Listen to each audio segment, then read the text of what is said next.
नमस्कार, आप देख रहे हैं डीडी न्यूज।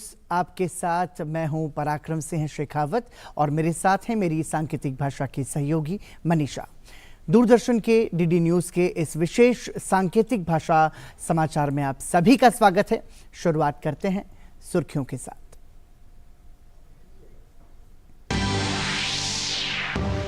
प्रधानमंत्री नरेंद्र मोदी ने ग्रीस के अपने समकक्ष किरियाकोस मित्सोटाकिस से की मुलाकात। प्रतिनिधिमंडल स्तर की वार्ता के बाद आपसी संबंधों को सामरिक स्तर पर ले जाने पर हुए सहमत। सैन्य संबंध और रक्षा उद्योगों को बढ़ावा देने के साथ ही दोनों देश इंफ्रास्ट्रक्चर, कृषि और स्किल क्षेत्र में बढ़ाएंगे सहयोग। प्रधानमंत्री मोदी ने सांस्कृतिक और ऐतिहासिक महत्व के भारत ग्रीस संबंध को स्वाभाविक करार दिया। ग्रीस के सर्वोच्च नागरिक सम्मान से नवाजे गए प्रधानमंत्री नरेंद्र मोदी। ग्रीस की राष्ट्रपति ने प्रधानमंत्री को देश के सर्वोच्च नागरिक सम्मान grand cross of the order of honour से किया सम्मानित। दोनों नेताओं ने विभिन्न मुद्दों पर किया विचार विमर्श। प्रधानमंत्री मोदी ने ग्रीस की राष्ट्रपति से कहा, चंद्रयान 3 की सफलता सिर्फ भारत और भारतीय वैज्ञानिकों की नहीं, पूरी मानवता के लिए एक उपलब्धि। ग्रीस की राजधानी एथेंस पहुंचने पर प्रधानमंत्री मोदी का भव्य स्वागत। दिया गया गार्ड ऑफ ऑनर। विभिन्न युद्धों में शहीद ग्रीस के गुमनाम सैनिकों को प्रधानमंत्री ने दी श्रद्धांजलि।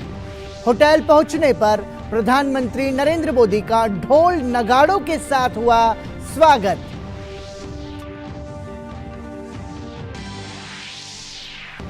प्रधानमंत्री आज एथेंस में बिजनेस लीडर्स से करेंगे मुलाकात। भारतवंशियों को भी करेंगे संबोधित। 40 साल में ग्रीस की यात्रा पर जाने वाले पहले भारतीय प्रधानमंत्री हैं नरेंद्र मोदी।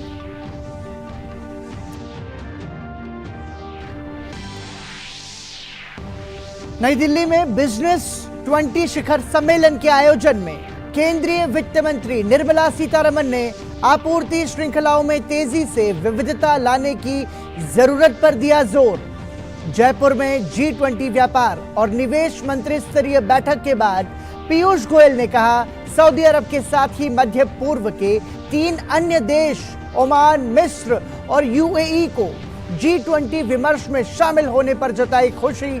कहा, यह मध्य पूर्व के साथ प्रधानमंत्री मोदी और भारत के सहयोग के साथ मिलकर काम करने की प्रतिबद्धता का परिचायक। और विश्व एथलेटिक्स चैंपियनशिप में नीरज चोपड़ा के भाले ने 88.77 मीटर थ्रो के साथ फाइनल में बनाई जगह। पेरिस ओलंपिक के लिए किया क्वालिफाई। रविवार को होगा फाइनल मुकाबला।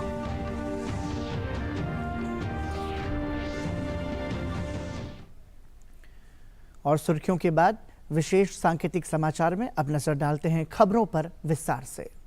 और सबसे पहले बात प्रधानमंत्री नरेंद्र मोदी के ग्रीस दौरे से जुड़ी खबरों की।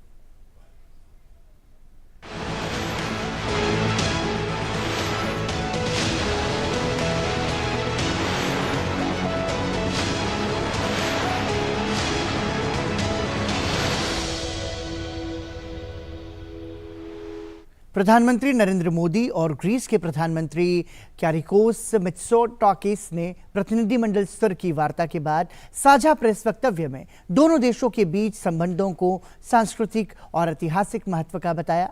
प्रधानमंत्री नरेंद्र मोदी ने दोनों देशों के बीच के पुरातन संबंधों को स्वाभाविक करार दिया। उन्होंने कहा कि भले ही कोई भारतीय प्रधानमंत्री ग्रीस की 40 साल बाद यात्रा कर रहा हो, लेकिन दोनों ही देश एक दूसरे का सहयोग करते हैं। दो पुराने मित्रों की तरह हम एक दूसरे की भावनाओं को समझते हैं और उनका आदर करते हैं। 40 वर्षों के लंबे अंतराल के बाद भारत के किसी प्रधानमंत्री का ग्रीस आना हुआ है। फिर भी ना तो हमारे संबंधों की गहराई कम हुई है, ना ही रिश्तों की गर्मजोशी में कमी आई है। इसलिए आज प्रधानमंत्री जी और मैंने भारत ग्रीस पार्टनरशिप को स्ट्रैटेजिक स्तर पर ले जाने का निर्णय लिया है। हमने तय किया है कि हम डिफेंस एंड सिक्योरिटी, इंफ्रास्ट्रक्चर, कृषि, शिक्षा, न्यू एंड इमर्जिंग टेक्नोलॉजी और स्किल डेवलपमेंट के क्षेत्रों में अपने सहयोग को बढ़ाकर अपनी स्ट्रैटेजिक पार्टनरशिप को मजबूती देंगे। प्रधानमंत्री नरेंद्र मोदी ने बताया कि दोनों देशों ने अपने पार्टनरशिप को स्ट्रैटेजिक स्तर पर ले जाने का निर्णय लिया है। उन्होंने बताया कि यह तय किया गया है कि दोनों देश डिफेंस और सिक्योरिटी, इंफ्रास्ट्रक्चर, कृषि, शिक्षा, न्यू एंड इमर्जिंग टेक्नोलॉजी और स्किल डेवलपमेंट के क्षेत्रों में अपने सहयोग को बढ़ाकर अपनी स्ट्रैटेजिक पार्टनरशिप को मजबूती देंगे। आज हमने आतंकवाद और साइबर सिक्योरिटी के क्षेत्र में आपसी सहयोग पर भी चर्चा की।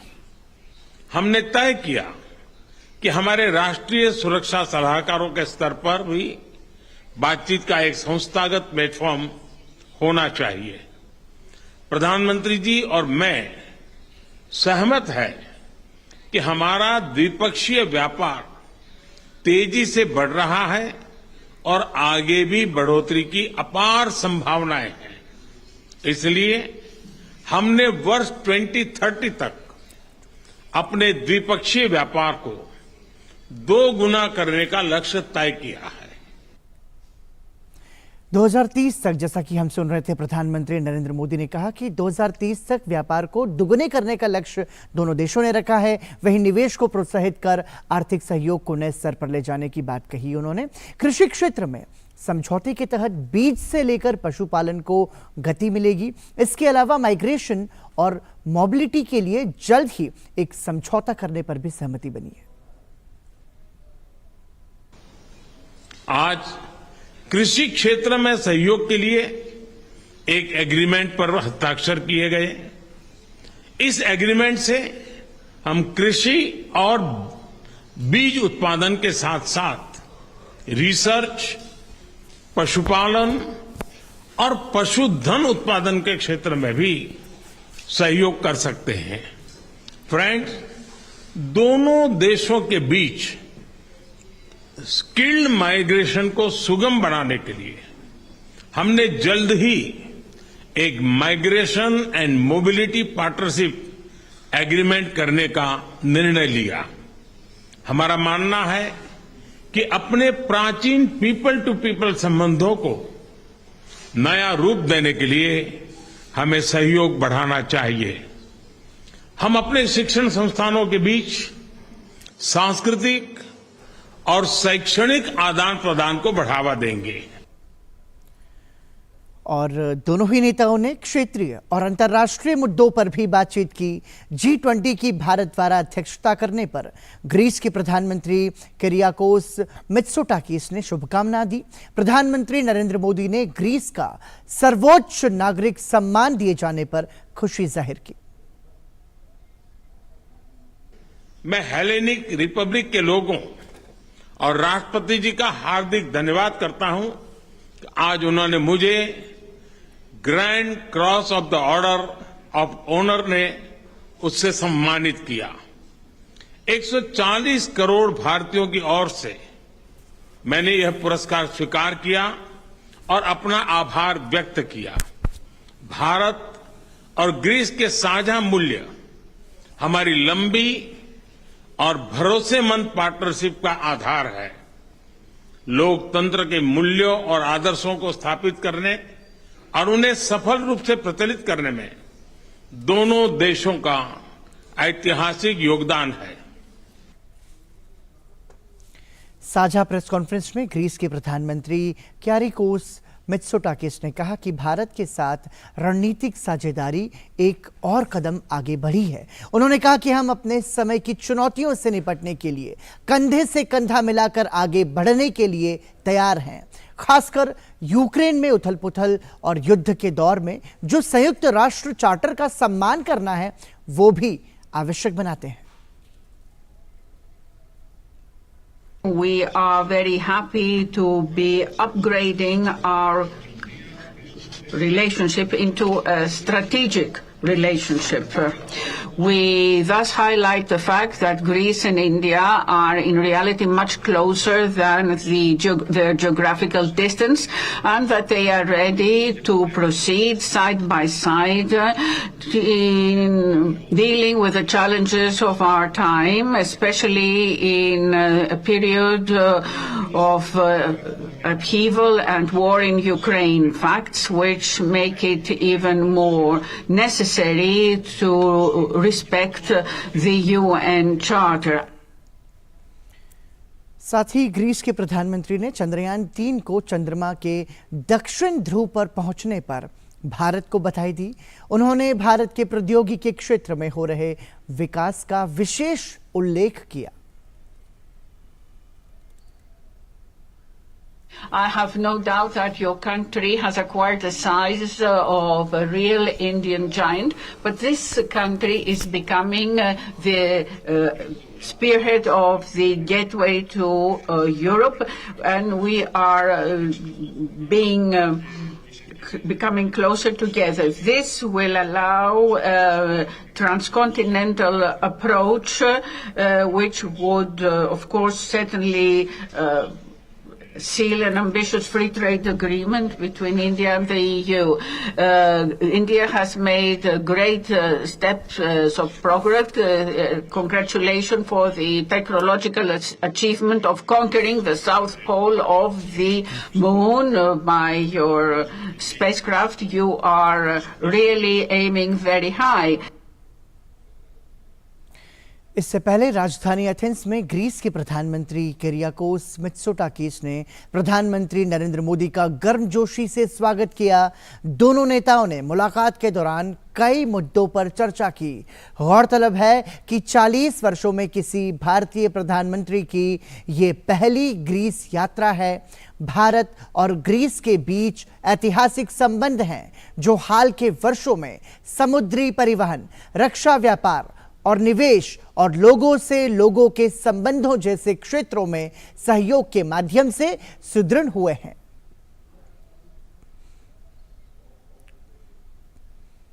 प्रधानमंत्री नरेंद्र मोदी ने ग्रीस के प्रधानमंत्री के साथ प्रतिनिधिमंडल स्तर की वार्ता भी की, जिसमें द्विपक्षीय संबंधों की मजबूती पर खासा जोर रहा।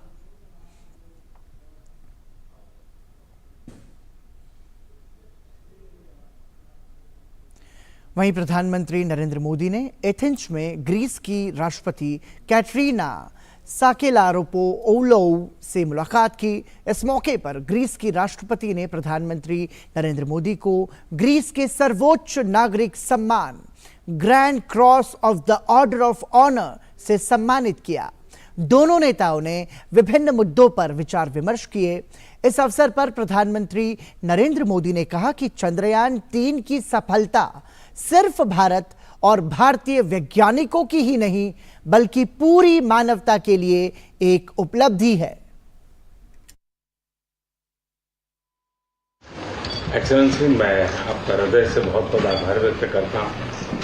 चंद्रयान 3 की सफलता दूसरे भारत की या भारत के वैज्ञानिकों की सफलता ऐसा नहीं है, ये पूरी मानव जात के लिए सफलता है और पूरे मानव जात के भविष्य को गढ़ने में विज्ञान के इस प्रकार के साहस और सफलताएं बहुत बड़ी भूमिका अदा करती है। उसमें भी जिस भूभाग पर चंद्रयान 3 ने अपनी गतिविधि प्रारंभ की है, मैं मानता हूं कि उससे जो नतीजे निकलेंगे वो पूरी साइंटिफिक फैटर्निटी को और मानव जात को चंद्र के संबंध में जो उसकी जिज्ञासाएं हैं और लोग जो भावी प्लान कर रहे हैं उसमें बहुत उपयोगी हो सकता है। और आपने बधाई दी, मैं सब भारतीयों की तरफ से आपका अभिनंदन करता हूं। इससे पहले प्रधानमंत्री नरेंद्र मोदी ने एथेंस में ग्रीस के शहीद गुमनाम सैनिकों की समाधि स्थल पर पहुंचकर पुष्पांजलि अर्पित की। इसके साथ ही प्रधानमंत्री नरेंद्र मोदी को गार्ड ऑफ ऑनर दिया गया।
दक्षिण अफ्रीका के सफल दौरे के बाद प्रधानमंत्री नरेंद्र मोदी आज सुबह ग्रीस की राजधानी एथेंस पहुंचे। एथेंस अंतर्राष्ट्रीय हवाई अड्डे पर ग्रीस के विदेश मंत्री ने प्रधानमंत्री नरेंद्र मोदी का गर्मजोशी के साथ स्वागत किया। 40 वर्षों में किसी भारतीय प्रधानमंत्री की यह पहली ग्रीस यात्रा है। भारत और ग्रीस के बीच ऐतिहासिक संबंध हैं, जो हाल के वर्षों में समुद्री परिवहन, रक्षा, व्यापार और निवेश और लोगों से लोगों के संबंधों जैसे क्षेत्रों में सहयोग के माध्यम से सुदृढ़ हुए हैं। प्रधानमंत्री नरेंद्र मोदी की इस यात्रा से ग्रीस में मौजूद भारतीय समुदाय में खुशी की लहर है। वहीं होटल पहुंचने पर प्रधानमंत्री नरेंद्र मोदी का भव्य स्वागत हुआ। एथेंस में रह रहे भारतवंशियों ने ढोल नगाड़ों के साथ प्रधानमंत्री नरेंद्र मोदी का जोरदार स्वागत किया। लोगों ने मोदी मोदी के नारे भी लगाए।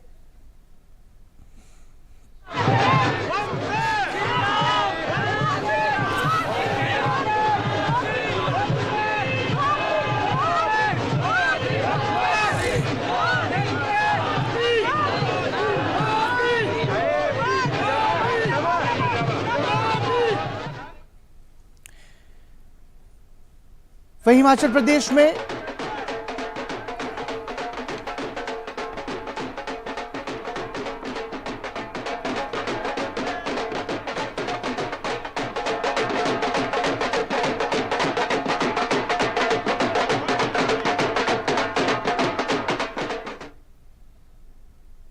और अब बात करते हैं अगली खबर की। हिमाचल प्रदेश में पिछले 24 घंटों के दौरान राज्य में बिलासपुर सहित कुछ स्थानों पर सामान्य से तेज बारिश हुई है। हालांकि राज्य के मंडी जिले में आज सुबह भारी बारिश हुई, लेकिन प्रदेश के अन्य हिस्सों में आज मौसम सामान्य बना हुआ है। कुल्लू में सुबह हल्की बारिश दर्ज की गई। कांगड़ा के धर्मशाला और सोलन जिले में बादल छाए रहे। राजधानी शिमला में भी मौसम सामान्य बना हुआ है। इस बीच बुधवार को हुई मूसलाधार बारिश के कारण कई स्थानों पर सड़कों और इमारतों के क्षतिग्रस्त होने का समाचार लगातार मिल रहा है। सोलन जिले के बद्दी में चंडीगढ़ को जोड़ने वाला बद्दी टोल बैरियर पुल भारी बारिश के कारण पूरी तरह से क्षतिग्रस्त हो गया है। मौसम विभाग ने आज और कल के लिए येलो अलर्ट जारी कर रखा है और संभावना व्यक्त की है कि कुछ स्थानों पर भारी बारिश हो सकती है। राज्य में मानसून सीजन के दौरान भारी वर्षा से अब तक करीब 364 लोगों की मृत्यु हुई है। प्रदेश के विभिन्न जिलों में अभी भी 38 लोग लापता हैं। राजस्व और आपदा प्रबंधन विभाग के अनुसार बाढ़ और भूस्खलन की घटनाओं से हिमाचल को अभी तक 8,300 करोड़ रुपयों का नुकसान हो चुका है और ये आंकड़ा अभी और भी ज्यादा बढ़ सकता है। वहीं केंद्र सरकार हिमाचल प्रदेश में बाढ़, बारिश और भूस्खलन की स्थिति पर 24 घंटे नजर बनाए हुए हैं और स्थिति से निपटने के लिए लगातार राज्य सरकार को आवश्यक मदद और वित्तीय सहायता प्रदान कर रही है। केंद्र ने हिमाचल प्रदेश सरकार को राष्ट्रीय आपदा प्रतिक्रिया कोष से अग्रिम राशि के रूप में 200 करोड़ रुपए जारी करने की मंजूरी दी है। इससे पहले केंद्र ने 10 और 17 जुलाई को 2 किस्तों में राज्य आपदा प्रतिक्रिया कोष से 360 करोड़ 80 लाख रुपयों की अग्रिम राशि को मंजूरी दी थी। इसके साथ ही भूस्खलन में नष्ट हुई सड़कों के पुनर्निर्माण के लिए 400 करोड़ रुपए और एसडीआरएफ के लिए भी 200 करोड़ रुपयों की घोषणा की गई है। राहत और बचाव के लिए एनडीआरएफ की 20 टीमें, भारतीय सेना की 9 टुकड़ियां और भारतीय वायुसेना के 3 हेलीकॉप्टर हिमाचल प्रदेश में तैनात किए गए हैं। स्थिति का सटीक आकलन करने के लिए अंतर मंत्रालयी केंद्रीय दलों की भी तैनाती की गई है। इन केंद्रीय दलों ने स्थिति की समीक्षा के लिए 19 से 21 जुलाई तक राज्य के प्रभावित इलाकों का दौरा किया। आपको बता दें कि प्रदेश में भारी बारिश, भूस्खलन और सिल्ट से सैकड़ों परियोजनाएं क्षतिग्रस्त हुई हैं। इनमें जल शक्ति विभाग की पानी की विभिन्न परियोजनाएं भी शामिल हैं। जल शक्ति विभाग ने अब तक अपना घाटा 1860 करोड़ रुपयों का आंका है। वहीं सूचना एवं प्रसारण मंत्रालय ने आज मीडिया संस्थाओं, ऑनलाइन विज्ञापन मध्यस्थों और सोशल मीडिया प्लेटफॉर्म्स सहित सभी हितधारकों को किसी भी रूप में सट्टेबाजी या जुए पर विज्ञापन या प्रचार सामग्री न दिखाने की सलाह दी है।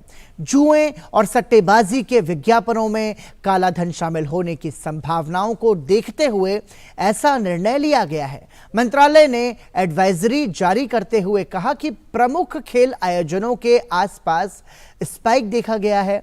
इस सलाह का पालन न करने पर सरकार द्वारा विभिन्न कानूनों के तहत कार्रवाई की जा सकती है। मंत्रालय ने एजेंटों के एक नेटवर्क के खिलाफ हाल ही में केंद्र सरकार की कार्रवाई का हवाला दिया, जिन्होंने जुआ ऐप्स के माध्यम से धन एकत्र किया था और बाद में धन को भारत से बाहर भेज दिया। इसमें आगे कहा गया है कि इस तंत्र का मनी लॉन्ड्रिंग नेटवर्क से संबंध है, जिससे देश की वित्तीय सुरक्षा को खतरा है। मंत्रालय ने पाया कि प्रमुख खेल आयोजनों, विशेषकर क्रिकेट के दौरान ऐसे सट्टेबाजी होती है। आगामी एक महत्वपूर्ण अंतर्राष्ट्रीय आयोजन को देखते हुए यह एडवाइजरी जारी की गई है। वहीं भाजपा प्रवक्ता सुधांशु त्रिवेदी ने कांग्रेस नेता राहुल गांधी और उनकी जो पार्टी कांग्रेस है उस पर देश और प्रधानमंत्री का लगातार अपमान करने का आरोप लगाया। उन्होंने कहा कि विपक्ष में रहकर देश को कमजोर करना कांग्रेस की पुरानी नीति रही है। कांग्रेस पार्टी की जो ये फितरत है, जो परोक्ष रूप से निरंतर हमेशा विपक्ष में रहते हुए देश को कमजोर करने की जुगत में लगे रहते हैं। एक जमाने में कांग्रेस कहती थी सरकार चलाना उन्हीं को आता है।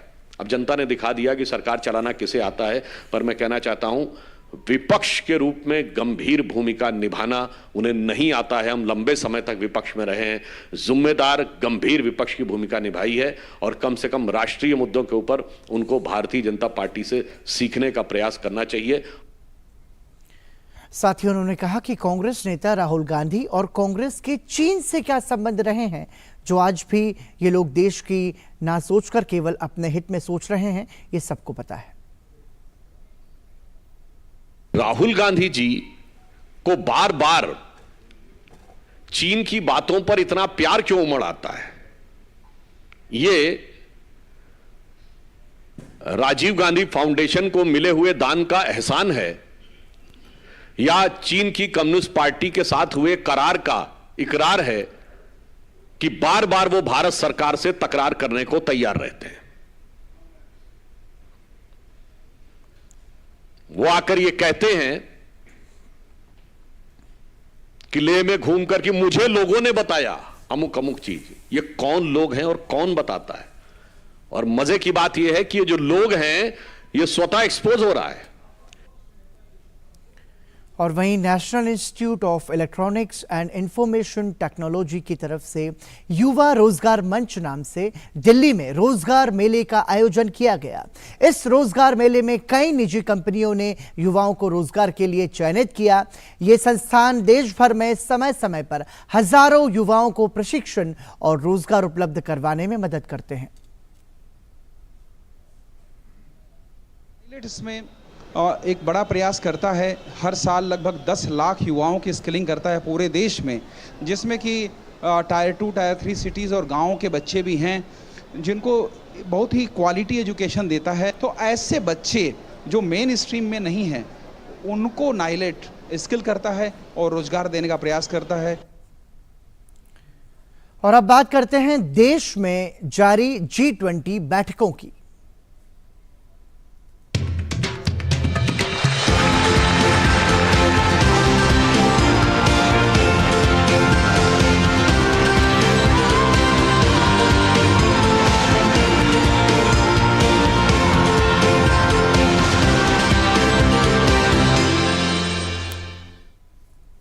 जयपुर में G20 व्यापार और निवेश मंत्री स्तरीय बैठक के बाद प्रेस कॉन्फ्रेंस के दौरान केंद्रीय मंत्री पीयूष गोयल ने कहा कि हमें खुशी है कि भारतीय अध्यक्षता ने कई मध्य पूर्वी देशों को WTO की बैठकों में शामिल होने के लिए आमंत्रित किया।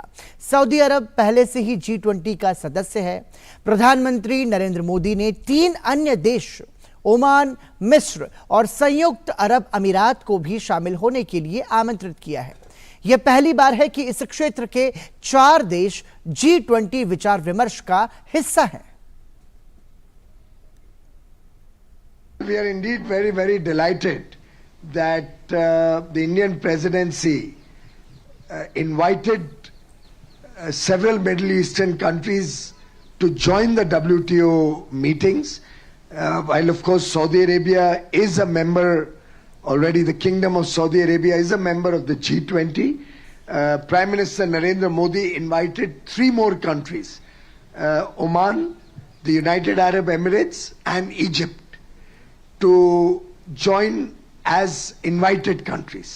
It's for the first time that 4 countries from this region are a part of the G20 deliberations. It shows Prime Minister Narendra Modi's and India's collaboration and commitment to working closer together with this region. It also demonstrates the deep friendship and brotherhood between the countries in the Middle East and India.